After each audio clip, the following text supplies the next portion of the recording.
આ ધરતી પર કેટલીક શક્તિઓ એવી છે જેને આપણે જોઈ શકતા નથી પણ અનુભવી શકીએ છીએ.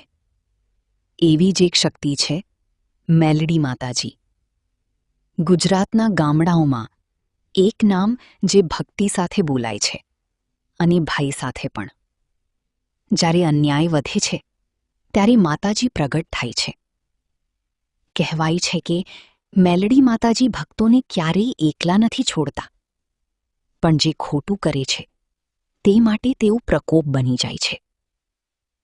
ઘણા લોકો કહે છે કે તેમણે માતાજીની હાજરી અનુભવી છે, ક્યારેક પવનમાં, ક્યારેક સપનામાં અને ક્યારેક અચાનક ચમત્કાર રૂપે. ગુજરાતના અનેક મંદિરોમાં ભક્તો આજે પણ વિશ્વાસ સાથે આવે છે અને ખાલી હાથ નથી જતા. મેલડી માતાજી એક નામ નથી, એક જીવંત શક્તિ છે, એક વિશ્વાસ છે અને લાખો લોકો માટે ચમત્કાર છે. શું તમે આ શક્તિમાં વિશ્વાસ કરો છો?